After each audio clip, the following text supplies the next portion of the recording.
Bienvenue sur En équilibre, le podcast qui t'encourage à faire la paix avec ton corps et vivre la vie qui t'inspire. Je m'appelle Elisabeth, je suis coach de vie certifiée, spécialisée en neurosciences et naturopathe. Ma mission est de te donner des ressources pour que tu reprennes les rênes de ta santé et de ta vie. Avec ou sans invité, je partagerai avec toi des prises de conscience, des notions et des outils qui vont te faire changer de perception et trouver ton équilibre. On se retrouve ici même les premiers et troisièmes jeudis de chaque mois. Je te souhaite une bonne écoute. Je n'ai qu'une certitude dans la vie. Un jour, tout va s'arrêter. Cette pensée m'a obsédée et m'obsède encore. Pendant des années, ça m'a terrorisée. Je croyais avoir peur de la mort, alors qu'en fait, j'avais peur de passer à côté de ma vie. Et depuis, j'œuvre pour lui donner du sens. Non pas pour les autres, mais pour moi.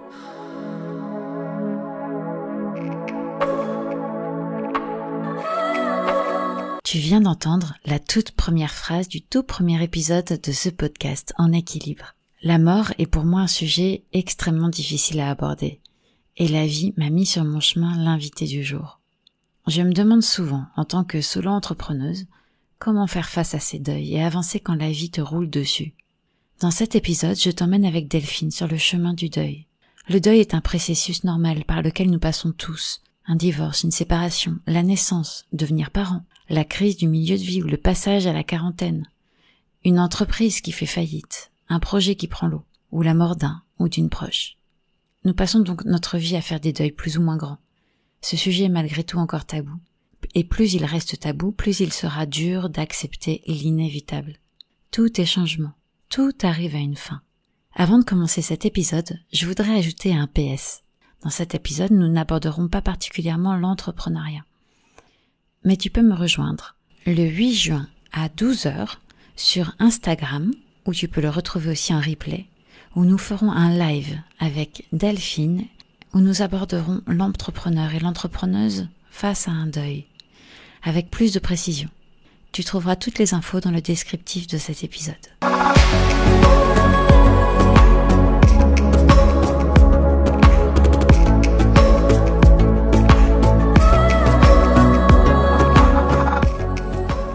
Bonjour Delphine. Bonjour Elisabeth. C'est un vrai plaisir de te retrouver au micro de En équilibre. Alors, je te souhaite vraiment la bienvenue. Merci. Je crois que quand j'ai commencé à envisager d'introduire un format duo sur En équilibre, j'ai tout de suite pensé à toi. C'était comme une évidence quand j'ai commencé à me demander, mais alors, quels sont les sujets, quelles sont les personnes qui apporteraient quelque chose en plus à ce podcast? Delphine, je t'ai connue lors de notre formation de coaching et je me souviens encore de ton intervention sur le deuil et son accompagnement. Tu étais si passionnée dans le flow. Tu m'as emportée avec toi. Et alors, jamais je n'aurais pensé voir le deuil présenté de façon si, j'ai envie de dire, poétique et constructive. Jamais. Et tu m'as permis d'appréhender le deuil de façon radicalement différente.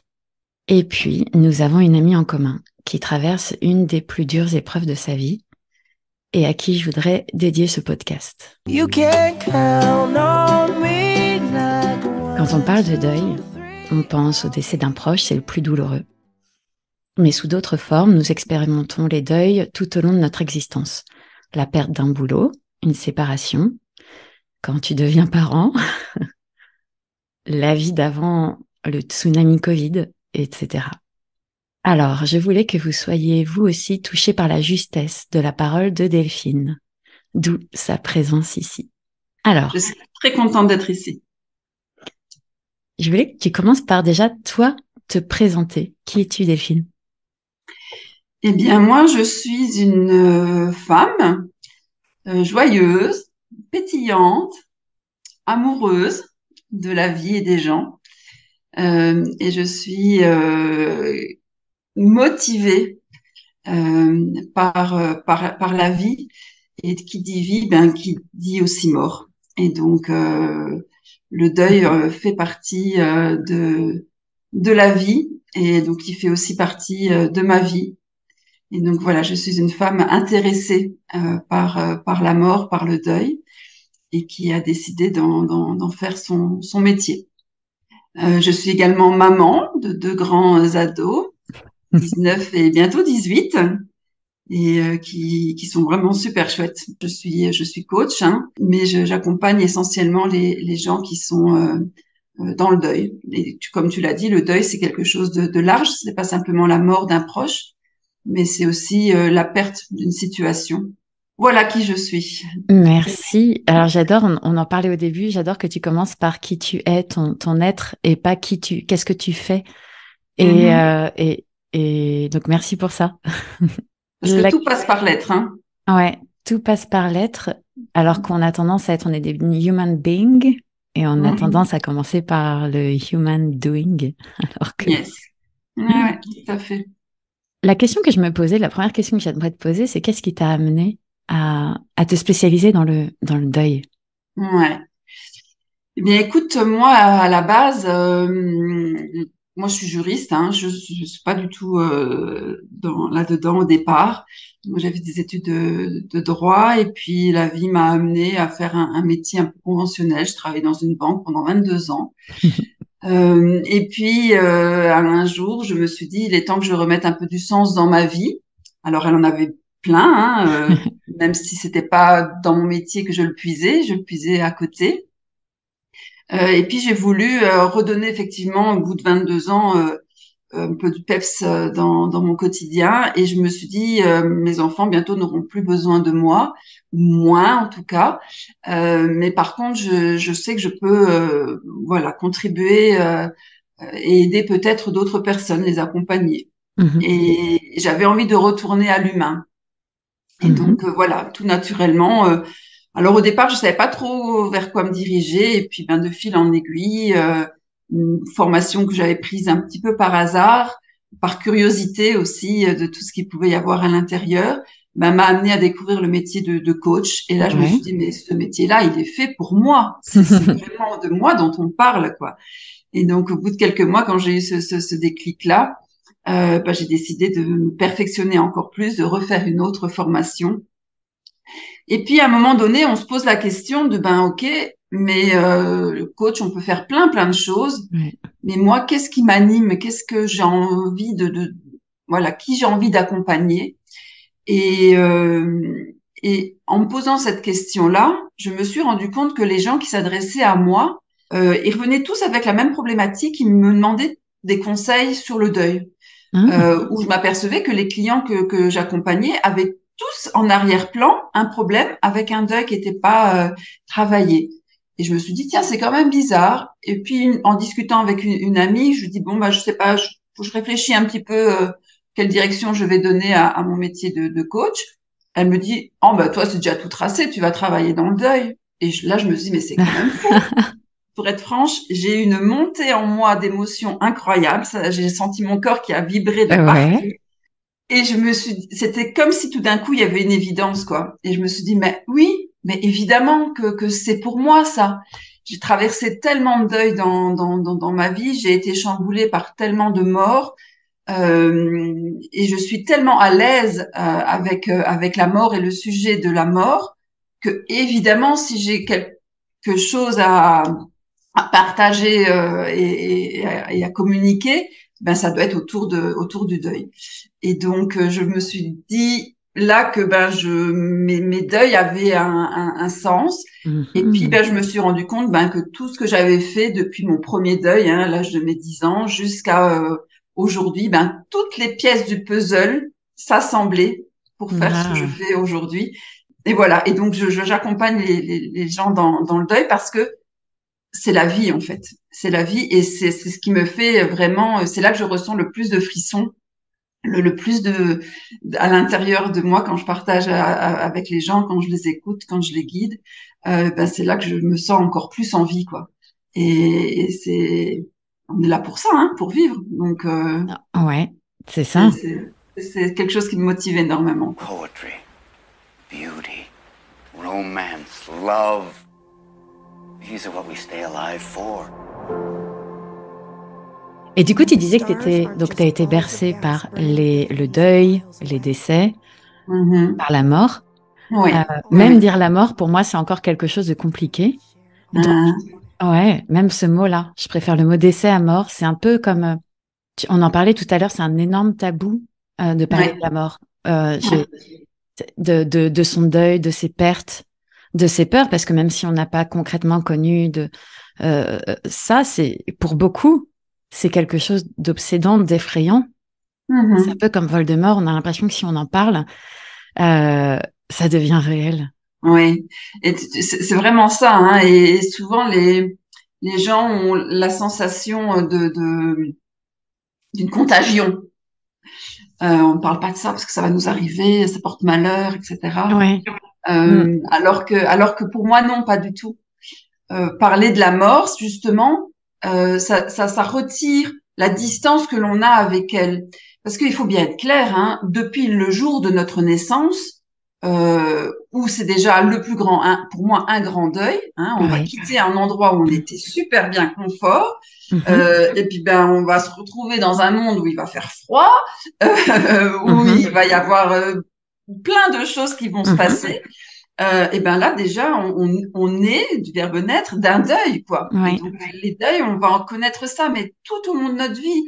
Donc de la naissance au doudou que l'on va perdre à la première institutrice voilà qu'on va changer qui était chère à notre cœur, Mhm. à des histoires d'amour etc. À des boulots qu'on va modifier, à des appartements qu'on va quitter. Mhm. Tout est deuil dans notre vie. Mhm. Et donc, c'est vraiment quelque chose qui nous accompagne. Et de prendre conscience de ça, de prendre conscience que la mort, elle va nous accompagner tout au long de notre vie, parce que ben les gens, une chose est sûre, c'est que quand on est programmé pour mourir. Oui. Et c'est triste à dire, mais il y a inscrit nulle part, il y a aucune garantie qu'on va mourir vieux. Mm. Il y a personne qui, enfin voilà, il y a aucune précision là-dessus. Ou ce qui est normal, c'est de mourir vieux. Non, Non. ce qui est normal, c'est de mourir un jour. Et ce jour-là, il peut Ouais. venir le lendemain de notre naissance, comme j'ai connu avec ma sœur. Comme il peut venir à 20 ans dans un accident de voiture, comme j'ai connu avec ma tante qui était comme une sœur pour moi, parce qu'on avait peu d'écart. Comme on peut à 40 ans, comme j'ai connu avec ma tante qui est morte d'un cancer, comme on peut mourir à 94 ans, comme j'ai connu avec ma grand-mère, bon, puis tous les autres qui étaient entre. Et donc, il n'y a pas de garantie. Donc, forcément, autour de nous, on va être confronté à la mort. Ouais. Et si on la connaît, si on prend déjà ça en considération que on est des êtres de finitude, point. Mhm. Et bien du coup, elle va nous faire moins peur.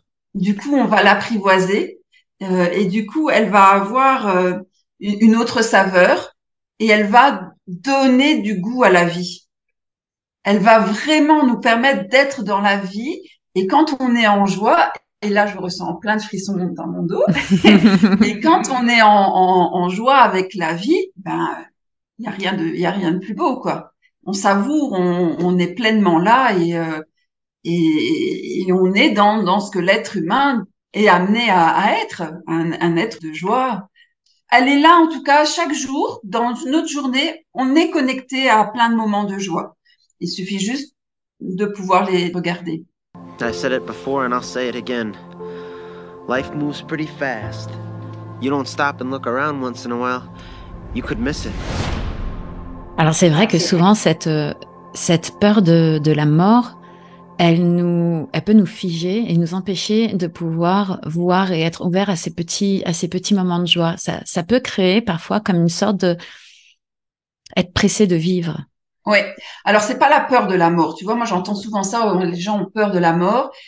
Eh ben moi je crois pas qu'on ait peur de la mort parce qu'on ne peut pas avoir peur de quelque chose qu'on ne connaît pas à 100%. Ouais, Alors oui, on sait qu'on meurt, mais on ne sait pas ce qu'il y a derrière. Alors, on peut c'est ça. avoir des gros faisceaux de présomption sur plein de choses et j'avoue que depuis que j'accompagne les gens dans le décès, ben, ma vision de l'après, la mort Mhm. évolue de jour en jour. Je suis ouverte à l'extraordinaire, comme je dis. Ouais. J'accueille tout ça. j'accueille et en même temps, je me dis que ça me rassure parce que j'ai, voilà, des morts que j'ai pu vivre dans mon enfance, dans ma jeunesse. Il s'est passé des choses un petit peu bizarres et du coup, je me dis, ben, j'étais pas folle. Il s'est peut-être effectivement passé des vraies choses bizarres et je suis peut-être pas, voilà. Mais en tout cas, voilà, j'accueille et c'est pas la mort en soi. Comme on ne sait pas ce qu'il y a après, et à la limite, ce qu'on en sait, voilà, ce qu'on pourrait en savoir est plutôt positif. Donc j'ai envie de dire, voilà, c'est plutôt cool. Mais par contre, ce que je m'aperçois, c'est que cette peur de la mort, c'est plutôt la peur de pas avoir vécu. Oui, c'est ça. C'est les regrets. C'est j'aurais dû faire ci, j'aurais dû dire ça, j'aurais dû lui dire que je l'aimais davantage. J'aurais dû voyager et aller au bout du monde. J'aurais dû tester ce métier-là qui me faisait envie. Et c'est toutes ces choses-là où du coup on n'a pas envie de mourir et où on a peur de la mort parce qu'on n'aura pas vécu tous ces événements-là qui étaient importants pour nous. C'est ça. Et donc c'est exactement ça. C'est plutôt la peur de ne pas avoir vécu que la peur de la mort. Quand on prend conscience de ça, en fait, eh bien du coup, eh ben la vie, on la vit autrement, quoi. Complètement, c'est une énorme prise de conscience et je crois que le premier coaching que j'ai pu faire, il y a ça qui est apparu à un moment donné. Et en fait, en travaillant là-dessus, je me suis rendu compte, mais j'ai absolument pas peur de la mort. J'ai peur de pas avoir vécu. J'ai peur de passer à côté de sa vie. Je suis pas tout à fait d'accord sur le fait qu'on puisse passer à côté de sa vie. À partir du moment où on vit, on peut pas passer à côté de sa vie. On a déjà gagné une bataille avec des milliers de concurrents de spermatozoïdes. Ouais, je pense que c'est bon, on l'a gagné, notre vie. Mais effectivement, et ça allège parce que cette chose que je m'étais mis dans la tête, ça m'alourdissait tellement, me dire, bah oui, mais du coup, c'est maintenant, j'ai quelque chose à faire. Je peux faire quelque chose. Je reprends de la puissance sur ça. Bon, c'est facile à dire, moins facile à faire, mais bref, effectivement, c'est très, très fort. Alors, tu disais quelque chose, j'aimerais rebondir parce que justement, c'est une question que je me posais. Tu parlais tout à l'heure de connaître la mort. Et ensuite, tu nous as parlé de justement, donc, presque de spiritualité autour de ça. Est-ce que connaître la mort, c'est déterminer quelles sont nos croyances par rapport à la mort? Qu'est-ce qu'on a envie de croire? Ou c'est... Je crois que par rapport à la mort, on a tous des croyances. On peut avoir des croyances qu'il y a quelque chose après la mort. On peut aussi avoir la croyance qu'il n'y a rien après la mort. Mais forcément, on penche un petit peu plus d'un côté que de l'autre.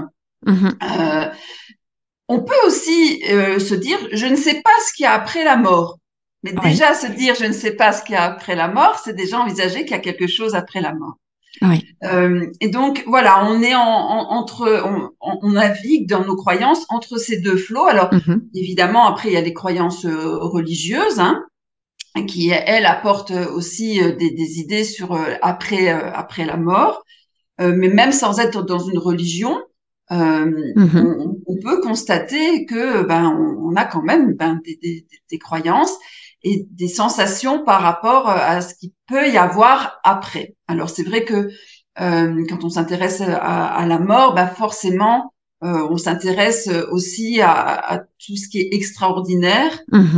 Et tous ces gens, ces millions de personnes, on ne parle pas de quelques centaines ou quelques milliers, mais maintenant sur la Terre, c'est des millions de personnes qui ont témoigné d'expériences de mort imminente, des gens qui ont fait l'expérience de choses extraordinaires et qui témoignent de perception, d'un vécu, qui témoignent d'un ressenti qui est particulier.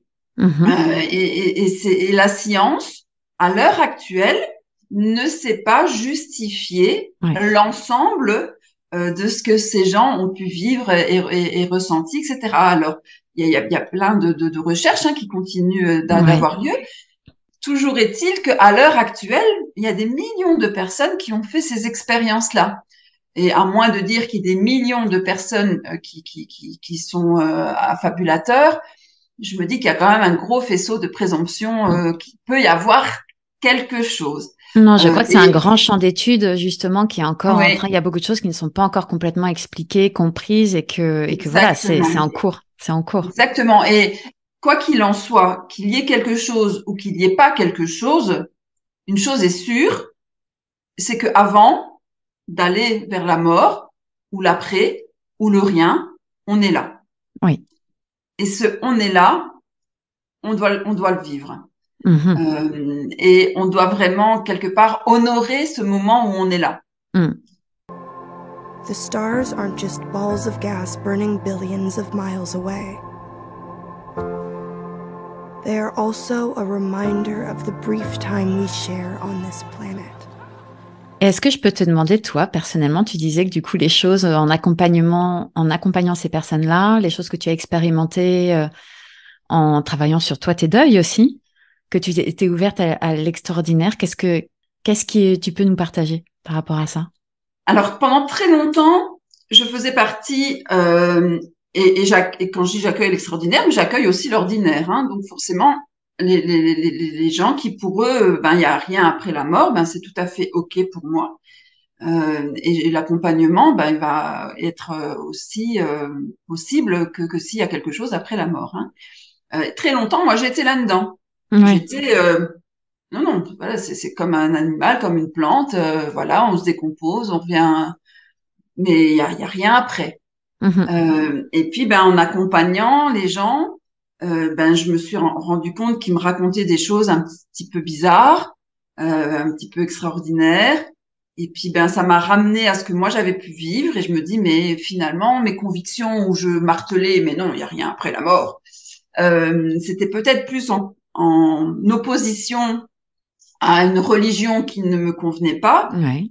Mais par contre, je me suis rapprochée un peu plus d'un côté un peu plus spirituel, Mhm. à me dire, ben, il y a quand même des choses qui vibrent.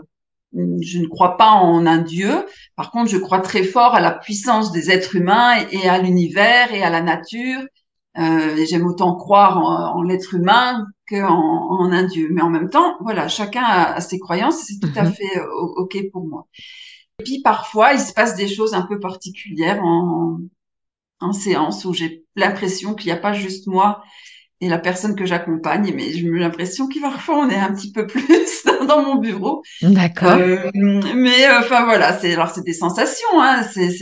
Voilà, je suis absolument pas médium, Oui, rien, c'est ce rien que du tu tout, hein. disais, c'est dans la vibration, c'est Ouais, dans... c'est ça. Mhm. Voilà, et puis parfois, voilà, Alors c'est merci pour ce partage parce que tu vois, on parlait de mort comme sujet tabou, mais la spiritualité l'est aussi.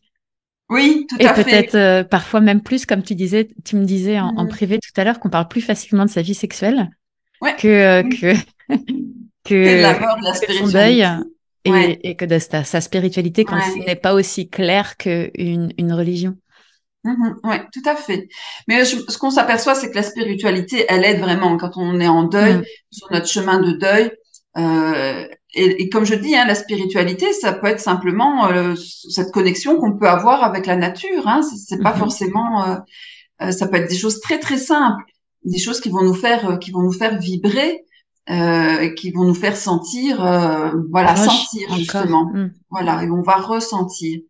Donc, il n'y a pas forcément besoin de grandes choses très bizarres. Mais voilà, la spiritualité, elle aide, elle soulage et elle va nous aider dans cette douleur qu'on vit quand on est en deuil parce que ben, personne n'a une baguette magique, hein. Quand on est en deuil, il y a une chose qui est sûre, c'est qu'on ne fait pas l'impasse sur la Ouais, douleur. La douleur, on va pas pouvoir l'éviter. ouais. On va pouvoir par contre l'apprivoiser, mais par contre, non à la souffrance. La souffrance, c'est pas quelque chose qui est vraiment qui est vraiment acceptable Comment tu fais la dans différence notre entre deuil. douleur et souffrance? Alors tu vois là, la souffrance pour moi, ça va être l'écart. Alors c'est pas que pour moi, hein, mais la souffrance, c'est l'écart qu'il y a entre ce que je vis et ce que Mhm. je voudrais vivre. Ok. Alors si on repart du deuil, c'est ce que je vis, c'est que la personne que j'aime m'a quitté. Mhm. Et ce que je veux vivre, c'est que je ne veux pas qu'elle m'ait quitté, je veux qu'elle soit là. Ok. Donc forcément, l'écart qu'il y a entre ce que je vis et ce que je veux vivre est tellement grand que bah, là, on est dans la souffrance. Mhm. Si on reste avec ce grand écart, eh bien, on peut un jour ou l'autre basculer de l'autre côté, aller dans la dépression, etc., et avoir Mhm. beaucoup plus de mal à cheminer sur notre chemin de deuil.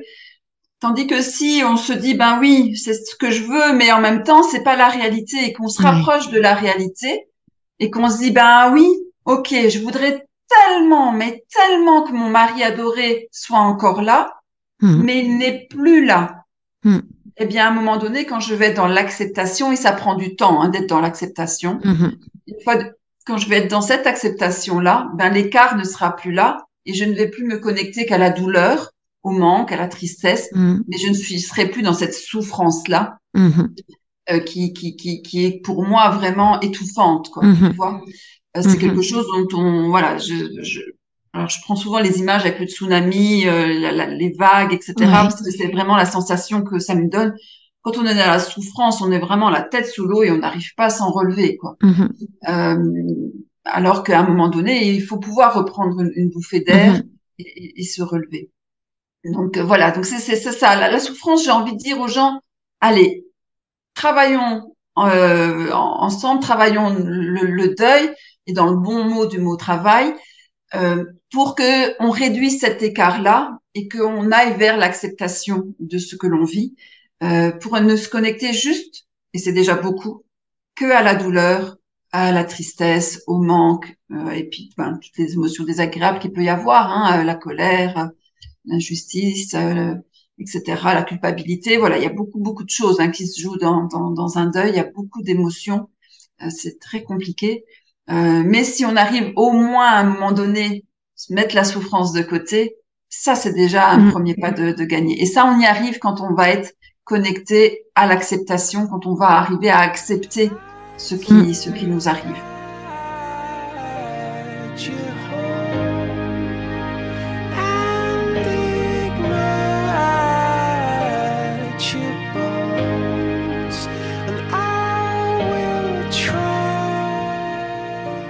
Je prends un petit peu l'image d'un boxeur qui va venir vous taper dessus pendant des heures. Vous n'avez aucune défense et puis il faut faire avec ça après. Eh bien, votre corps, il a besoin qu'on prenne soin de lui. Quand on est en deuil, à partir du moment où il y a l'annonce, eh bien, il va y avoir du stress qui va être dégagé de ce deuil-là. Quand on perd une personne qui nous est proche, qu'on perd un enfant, un mari, enfin peu importe, quand on perd quelqu'un qui nous est proche et que tous les matins, quand on se réveille, on se rappelle conscience que il est mort, il n'est pas là, eh bien, tous les matins, notre corps va décharger des bonnes hormones de stress, que ce soit adrénaline, cortisol, et au bout d'un moment, notre corps, il va avoir du mal. Et on sait que tu sais mieux que tout le monde, encore mieux que les autres, que le cortisol, ça va abîmer considérablement notre corps, aussi bien au niveau de son système immunitaire, qu'on va se sentir extrêmement fatigué, que nos capacités cognitives, elles vont être amoindries. On va avoir beaucoup plus de mal à se souvenir des choses, à apprendre des choses. Au travail, ça va être vraiment compliqué, même des choses que l'on fait d'une manière habituelle depuis 10 ans, ça va être super compliqué. Et donc, le corps est le premier dont il faut prendre soin. La première des tâches, c'est je m'occupe de moi et de mon corps. C'est que il faut bien manger et je sais que c'est compliqué. Je sais que c'est compliqué parce que quand on est en deuil, eh bien, on n'a pas forcément envie de se faire à manger. On va plutôt aller vers de la nourriture facilement faite. Qui fait plaisir immédiatement. Voilà, c'est ça. Et c'est vraiment pas ce dont on a besoin. Non. Donc moi, ce que je dis toujours à mes endeuillés, faites appel à des amis. Demandez à des amis qu'on vous apporte un plat. Les gens ne demandent que ça quand on est en deuil. Qu'est-ce que je peux faire pour t'aider? Eh bien, ne prenez pas juste la phrase comme une phrase de politesse, mais allez-y et demandez-leur de l'aide. Et ça peut passer par tiens, ça me ferait plaisir que tu me fasses un plat un peu plus sain, que je puisse manger. Donc voilà, la nourriture est super importante, y compris les gens qui ne vont plus avoir d'appétit. Il faut essayer quand même de manger un petit peu et d'une manière un peu saine. Essayer d'avoir un sommeil le plus réparateur possible. Alors c'est pas facile, je suis d'accord, mais là aussi on peut faire des choses pour essayer de retrouver un sommeil. Je suis hypnothérapeute également et je sais que l'hypnose apporte beaucoup et permet justement de pouvoir traiter ces problèmes de sommeil. Mais on peut aussi aller se promener dans la nature, ça va faire beaucoup de bien.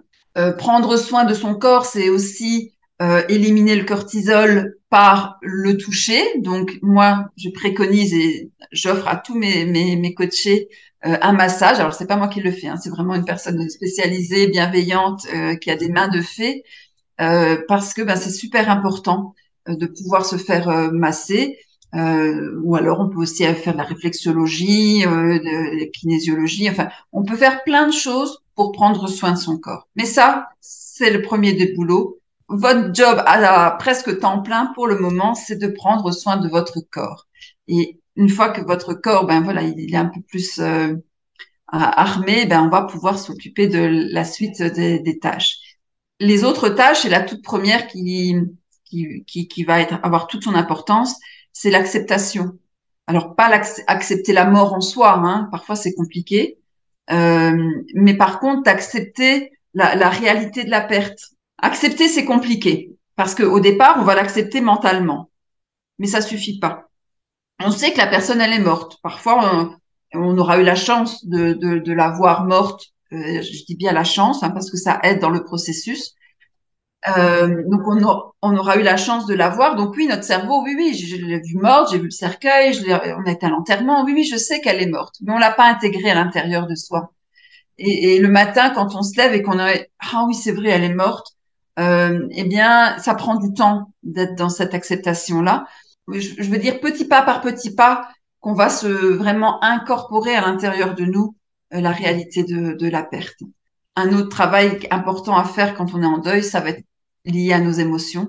Ça va être vraiment de pouvoir exprimer nos émotions, de ne surtout pas les camoufler, de ne surtout pas les étouffer.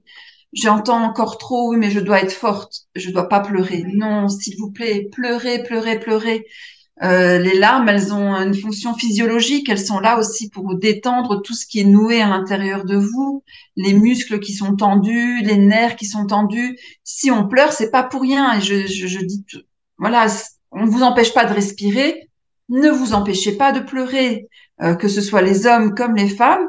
La force ne se situe pas dans le fait de ne pas pleurer. La force va se situer dans le fait de pouvoir exprimer toutes nos émotions. Et c'est là qu'on est des gens forts. En étant des êtres humains et en vivant ce que les êtres humains vivent, nos émotions. Donc non, on ne cache pas nos émotions et on les laisse totalement s'exprimer, y compris les émotions qui sont dites mal vues par la société, hein, que ce soit la colère, hein, voilà, on n'accepte pas trop les gens en colère. Eh bien si, moi je dis oui à la colère. Allez-y, n'exprimez pas votre colère n'importe comment, on est bien d'accord, mais par contre, vous avez le droit d'être en colère. Quand une personne qu'on aime meurt, ben oui, on a le droit d'être en colère, on se retrouve seul sans elle. Eh ben, bordel, j'ai envie de dire, si on ne peut pas être en colère à ce moment-là, ben non, je suis pas d'accord. Donc oui, il faut pouvoir exprimer sa colère, il faut pouvoir exprimer sa tristesse, il faut pouvoir oser parler de sa culpabilité, de transformer ensuite toutes ces émotions-là, de pouvoir les apaiser en les accueillant, en les écoutant, en écoutant le message qu'elles ont à nous dire, qu'est-ce que j'en fais, comment est-ce que je transforme tout ça. Ouais. Eh bien, voilà, ça c'est vraiment un gros boulot de notre deuil. Alors concrètement, comment ça se traduit ça? Est-ce que ça veut dire que quand on me demande comment ça va, tu dis clairement, bah non, je suis hyper en colère, je me sens super triste, exprimer vraiment tes sentiments? Est-ce que ça veut dire tenir un journal pour pouvoir vraiment éclaircir tout ça, essayer de comprendre tout ça? Comment est-ce que tu le traduis concrètement? Parce on n'est pas habitué à ça. La plupart d'entre nous n'ont pas été élevés par ça. Ils n'ont pas fait de coaching ou d'accompagnement qui nous permettent d'aller à là. Donc, c'est très compliqué. Ouais. Alors, par rapport aux émotions, eh bien, évidemment, si on a la chance d'avoir des gens autour de nous qui peuvent entendre ces émotions-là, oui, c'est encore qui autre peuvent chose. Ne pas être gênés par rapport à votre tristesse, par rapport à votre chagrin, eh bien, c'est l'idéal. Alors, malheureusement, c'est pas toujours le cas. Ouais. Et au bout d'un moment, les gens peuvent, pas tous, hein, mais voilà, en général, les gens commencent à être un peu mal à l'aise par rapport à vos larmes qui coulent encore quelques mois après. Mais l'idéal, c'est de pouvoir vraiment en parler. Si on n'a pas l'occasion, eh bien effectivement, de passer par l'écriture, c'est une très bonne solution. Et quand on va exprimer nos émotions, que ce soit verbalement ou par écrit, ça va être non seulement de la nommer, de pouvoir dire, bah là, je ressens la tristesse, mais c'est aussi de pouvoir passer par notre corps. Et ça, c'est vraiment très important parce que j'ai envie de dire d'être centré sur notre intérieur. Eh bien, ça va aussi nous aider dans l'acceptation. En acceptant et en prenant conscience que nos émotions, elles se vivent aussi de l'intérieur. Donc, ça veut dire quoi de l'intérieur? Ça veut dire, ben, tiens, qu'est-ce que je ressens dans mon corps quand je suis triste? Où est-ce que ça se situe? Est-ce que j'ai peut-être la gorge nouée? J'ai peut-être mal au ventre? J'ai peut-être les intestins qui me font mal? J'ai peut-être des tensions dans le dos? J'ai peut-être mal la tête? Tiens, qu'est-ce qui se passe? Qu'est-ce qui se joue quand j'ai cette tristesse-là? Donc, ça va être la nommer, ça va être passer par notre corps et de se dire, OK, j'ai cette émotion-là. Et du coup, quel est mon besoin par rapport à cette émotion-là? Si j'ai de la tristesse, eh ben, est-ce que j'aurais peut-être pas besoin de réconfort? Est-ce que j'ai peut-être pas besoin que quelqu'un me prenne dans ses bras?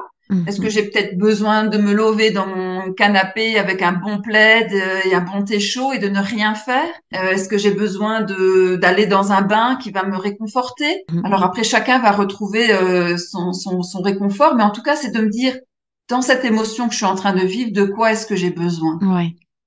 Et donc, et d'y répondre. Ben, si j'ai besoin de réconfort et que moi, ça va être d'être prise dans les bras, eh bien, je vais demander à quelqu'un qui compte pour moi, est-ce que tu peux me prendre et me serrer dans tes bras?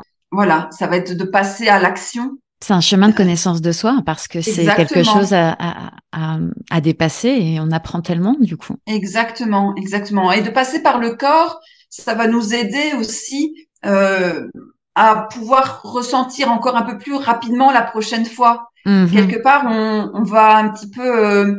c'est un peu comme quand on apprend une langue étrangère, en fait. À un moment donné, on va reconnaître les mots. Ben là aussi, on va reconnaître les mots MAUX. Et du coup, on va pouvoir répondre encore un peu plus rapidement.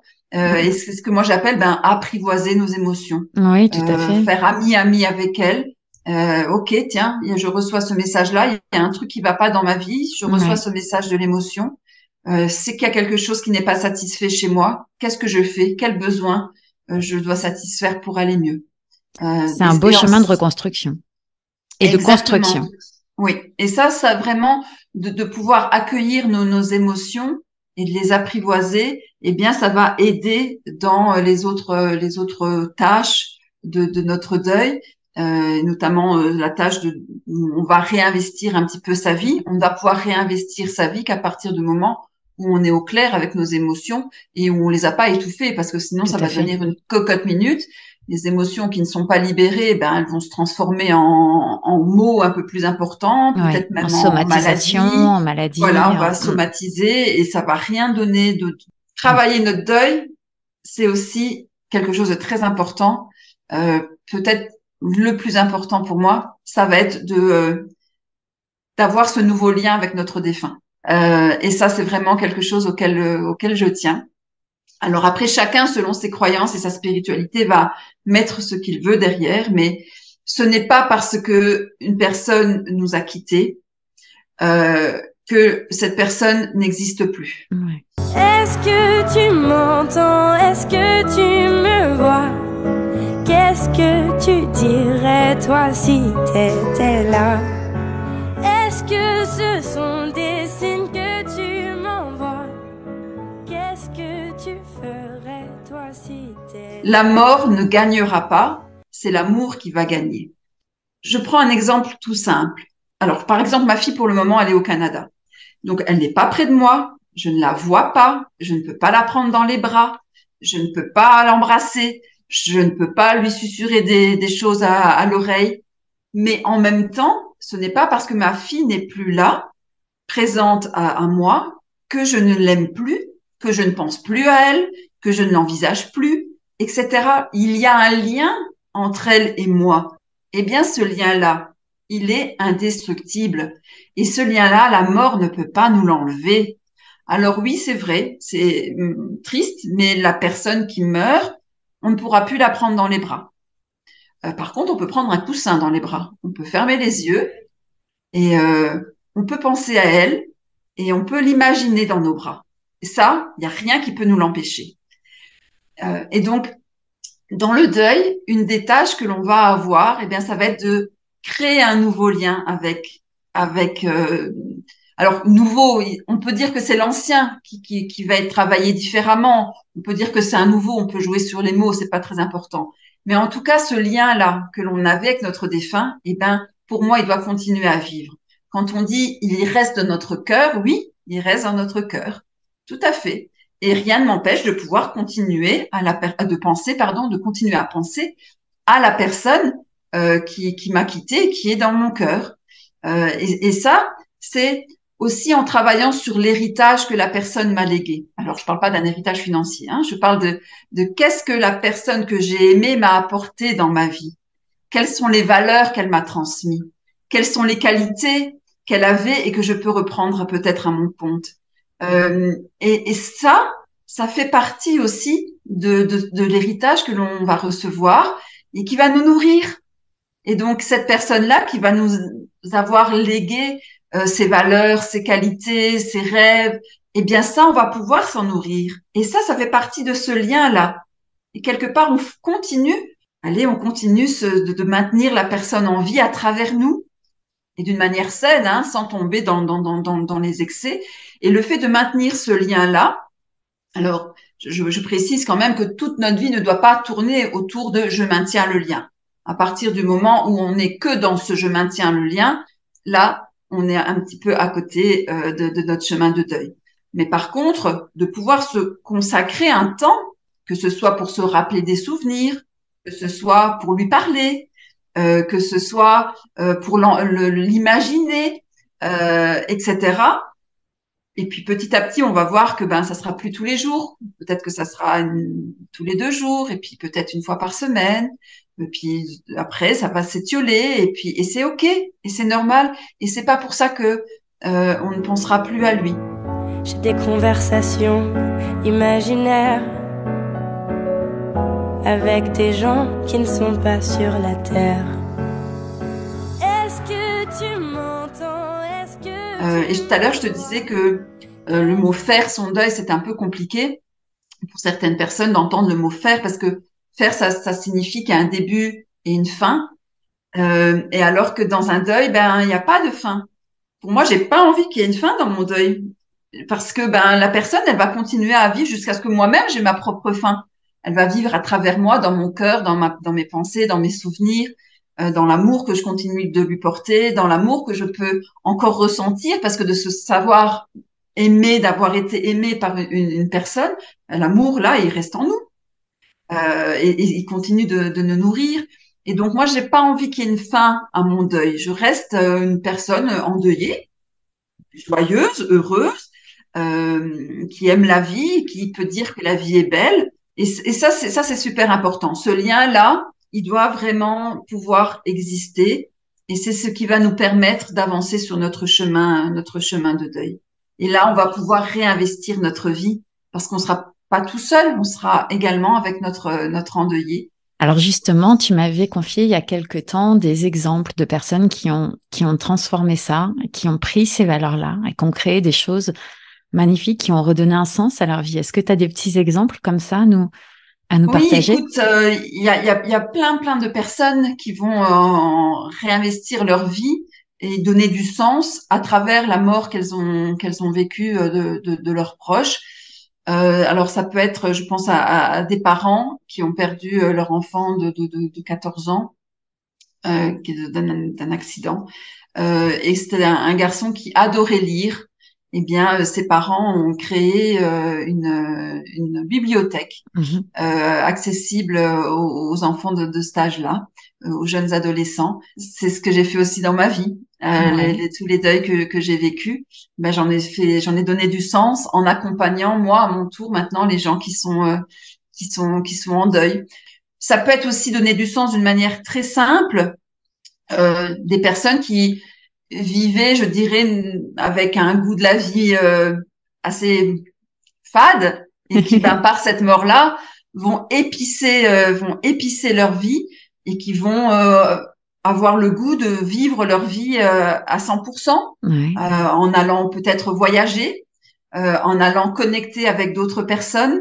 Et puis, parfois, c'est simplement le fait de se connaître soi, parce que quand Ouais. on est en deuil et qu'on travaille son deuil, eh bien, on va se dire, OK, mais maintenant, je ne suis plus qui j'étais.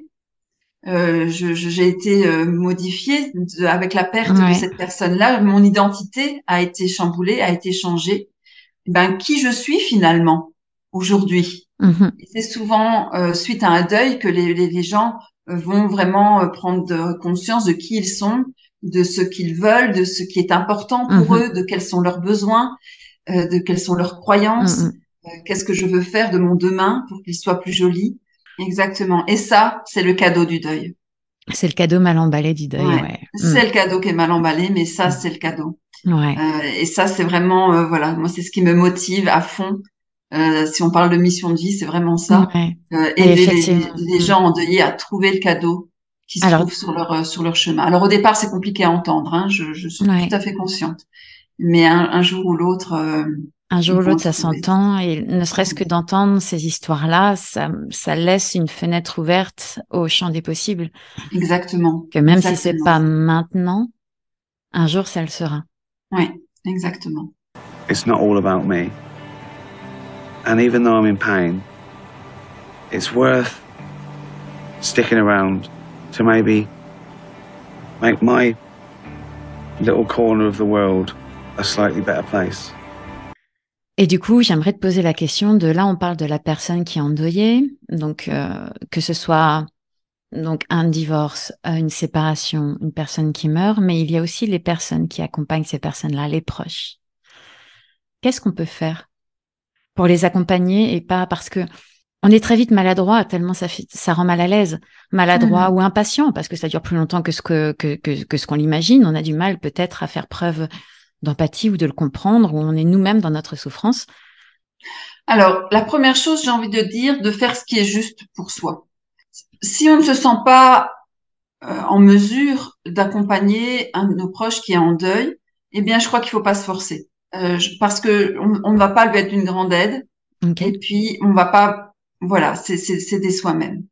Et de se dire, OK, est-ce que là, moi, je suis capable de pouvoir entendre ce qu'elle a à me dire? Est-ce que je suis capable d'accueillir ses émotions? D'accord. Peut-être qu'on n'est pas capable tout de suite, peut-être que ce sera un peu plus tard, Okay. ou peut-être qu'on est capable et qu'on a envie. Et quand on a envie, là, juste écouter la personne.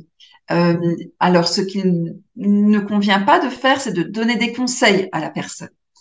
C'est vraiment juste être là à l'écoute et éventuellement lui demander qu'est-ce que tu attends de moi? Juste une oreille? Est-ce que tu as besoin d'un conseil? Est-ce que tu as besoin d'une aide? Mais c'est vraiment de demander à l'endeuillé ce que lui souhaite de nous.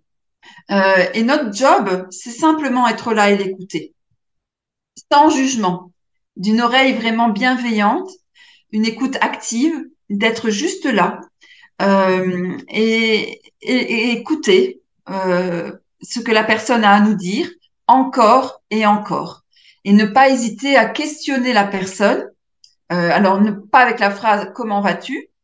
parce que ça, c'est une phrase qui n'a pas beaucoup de sens et qui est difficile à entendre, mais c'est « Comment vas-tu aujourd'hui ?» Simplement rajouter ce petit mot-là quand vous vous adressez à un endeuillé « Comment vas-tu aujourd'hui ?» Et là, vous ouvrez la porte à la personne pour qu'elle puisse vous dire, aujourd'hui, je me sens triste. Aujourd'hui, ça va mieux. Aujourd'hui, je ressens un peu plus de joie. Aujourd'hui, je suis en colère. Aujourd'hui, je suis fatiguée. Mais donc, ce petit mot-là, il va tout changer. De permettre à l'endeuillé d'exprimer ce qu'il ressent, c'est super important. Par contre, vous pouvez poser la question, est-ce que tu veux que je te partage ce que moi j'ai vécu pour éventuellement que ça puisse te donner une piste, mais demandez toujours à l'endeuillé l'autorisation, parce que c'est peut-être pas ce qu'il a besoin. Et c'est pour ça que j'ai créé mes fameux bons, mes bons pour que les endeuillés et les gens qui accompagnent puissent justement donner ces bons pour que l'endeuillé puisse dire, moi, ce dont j'ai besoin, c'est ça. c'est simplement que tu m'écoutes, ou alors c'est un repas, ou c'est une aide administrative, ou c'est que tu viens de me faire un peu de babysitting pendant que je vais faire une bonne sieste, ou c'est que tu viens de me faire un peu de babysitting pendant que je vais faire une bonne sieste. Que Parce tu que m'aides c'est à ranger parfois les affaires. exactement. Voilà. Mm, mm, Et parfois c'est compliqué et d'apporter notre aide au moment où l'endeuillé il en a besoin. Et donc de pouvoir dire à l'endeuillé, ben quand tu as besoin, eh ben tu me donnes ce bon pour, et là moi je suis là pour toi. Et ben là ça colle. En fait, Et c'est le je suis là pour toi. De c'est je tout ce suis dont là tu as pour besoin, je toi. suis là pour toi dans la bienveillance Exactement. et sans jugement. Sans jugement, voilà, sans jugement. Alors évitez les phrases, allez, ça va aller mieux, oh, mais depuis tout ce temps, passe à autre chose, allez, ça c'est bon Oui, il y a maintenant, cette t'as injonction assez du temps. pleuré, sois fort, Mm. pleure pas devant les enfants, enfin Oui, voilà, toutes ces. ça c'est autre chose justement. Comment accompagner ces enfants-là justement? Alors pour accompagner les enfants d'endeuillés, ben ça sera de la même façon, Mm. d'être là, de les inviter peut-être à parler de leur papa ou de leur maman ou enfin du proche qu'ils ont Le perdu, grand-père ou de. avec des souvenirs, en passant par les anecdotes, Mhm. les amener à ben tiens, ton papa il aimait bien faire de la guitare, c'était quoi ton morceau préféré à toi? Toi Mhm. aussi t'aimes bien faire de la guitare? T'aimerais bien en faire plus tard? Les amener à parler de leurs défunts, Mhm. les amener à parler du moment où ils ont appris la mort, de ce qu'ils ont pu ressentir au moment de la mort, de quelles sont leurs peurs, de Mhm. toutes ces choses-là, aussi bien l'endeuillé que les enfants. C'est ce qu'on peut faire pour les accompagner. C'est important et c'est pour ça que je te remercie dans ton podcast de parler de ce sujet-là, parce que plus on pourra en parler et moins il y aura de tabous, et plus quand elle viendra toquer à notre porte, eh bien on sera préparé entre guillemets, quoi. Quel tac à notre porte ou à la porte d'un proche, on a un rôle important pour moi à apporter, que ce soit dans. On est là aussi pour servir l'autre, pour accompagner l'autre et surtout nos proches. Et on est Mhm. tellement démunis par rapport à ça que c'est ce que j'espérais avec ce podcast, c'est donner des pistes de compréhension pour pouvoir se mettre dans l'empathie. Est-ce qu'on peut faire un deuil seul, sans accompagnement? Ça va vraiment dépendre d'une personne à l'autre. Il y a des personnes Hmm. qui vont être beaucoup plus capables d'accueillir leurs émotions. Mhm. Il y a des personnes qui vont être capables naturellement d'être en lien avec leurs défunts. Mhm. Personnes qui vont avoir une sensibilité qui va leur permettre effectivement de cheminer Mhm. seuls. De toute façon, même quand on est accompagné, on est seul sur notre C'est ça. chemin, hein. C'est vraiment Hmm. un parcours où on vit ça seul, en étant accompagné, donc en étant soutenu, en Mhm. étant guidé, mais en Mhm. même temps, tout ce que l'on traverse, on le traverse seul. Bien Même si sûr. j'accompagne les endeuillés, je ne peux pas jamais pouvoir prendre la moitié de leur douleur. Mais on peut aussi travailler seul avec des aides, que ce soit par exemple avec des livres, que ce Mhm. soit avec un cahier. J'ai une amie qui a créé le cahier du deuil pour Mhm. pouvoir cheminer quand voilà, quand on veut Ok. travailler un peu sur son deuil. Mais une personne n'est pas l'autre. Et puis parfois, ben voilà, on aura besoin de quelqu'un qui va pouvoir nous guider, hein. C'est un peu comme le coaching, hein. Il y a Hmm. des gens qui vont avoir besoin de coaching, et puis il y en a d'autres qui vont pouvoir D'avoir besoin de ce soutien, de cette guidance, voilà. de passer ces étapes, de se sentir accompagné. Et si c'est le cas, Exactement. comment est-ce qu'on peut te contacter? On peut me contacter en regardant mon site internet delphine-chari.com. Je vais le mettre en Euh, description du podcast aussi. ouais. Et là, il y a mes coordonnées. Et alors, soit on habite tout près de chez moi et on vient dans mon cabinet, soit on habite plus loin et alors on peut éventuellement travailler par visioconférence. Alors, je prends pas beaucoup de personnes parce que j'ai vraiment à cœur d'accompagner, non pas lors des séances, mais vraiment sur une durée. Pour terminer cette émission, j'aime bien demander plusieurs choses à mes invités. Comme le podcast s'appelle En équilibre, alors on va changer un petit peu de sujet. J'aimerais te demander 3 choses qui, toi, te permettent de rester en équilibre dans ta vie ou de Oui. retrouver. Alors, ce qui me met en équilibre et ce qui me déséquilibre quand justement je ne l'ai pas, ça va être aussi bien par rapport à mon corps que par rapport à mon psychisme. C'est de prendre soin de moi. Dès que je prends plus soin de D'accord? moi, je suis plus en équilibre. Et alors, ce qui me met le plus en équilibre dans le prendre soin de moi, ben, ça va être ma méditation, Oui. ma cohérence cardiaque, mais aussi de savoir dire non. Dès que je dis oui alors que je pense non, eh bien là, la balance va pencher du mauvais côté. Et là, ça va pas le faire. Et ce qui me met aussi en équilibre, c'est l'amour. C'est l'amour que je reçois des gens autour de moi, et que l'amour que je donne. Donc, quand je suis pas dans cet amour-là, avec un grand A, eh bien du coup, je sens que je suis déséquilibrée aussi. Merci Delphine. Et alors pour terminer, pour que chacun et chacune reparte avec des pistes pour aller creuser ou pour aller plus loin dans cette réflexion, est-ce que tu pourrais nous partager soit 3 conseils, 3 questions ou 3 livres qui pour toi ont du sens? Je vais vous donner un de chaque. Alors, un livre qui, pour moi, me semble intéressant parce que complet, parce que facile, ça va être le livre de Christophe Fauré, Vivre le deuil au jour le jour, pardon, Vivre le deuil au jour le jour. Donc ça, c'est vraiment une lecture à faire.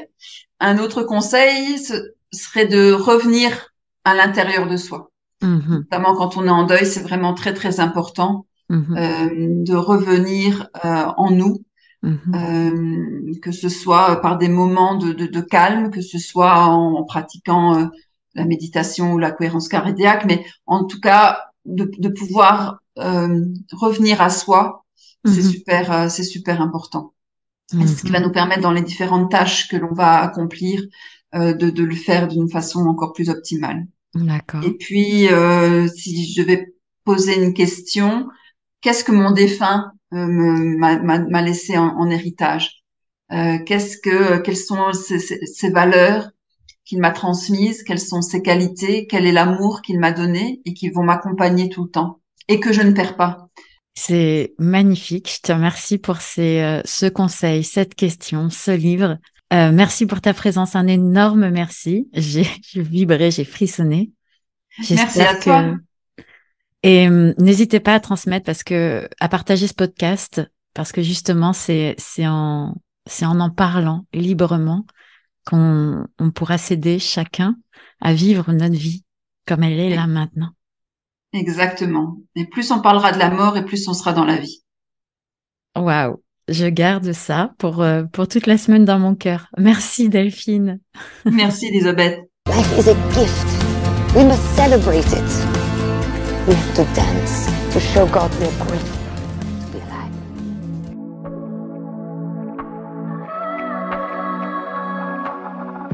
Merci d'avoir écouté cet épisode. Si tu as aimé, n'hésite pas à t'abonner et à en parler autour de toi. Tu peux aussi soutenir ce podcast en y attribuant la note de ton choix. Si tu veux en savoir plus, rejoins ma communauté sur les réseaux sociaux, mon blog et ma newsletter. Les infos sont dans la description de ce podcast. Je te donne rendez-vous dans 2 semaines pour un nouvel épisode. En attendant, prends soin de toi.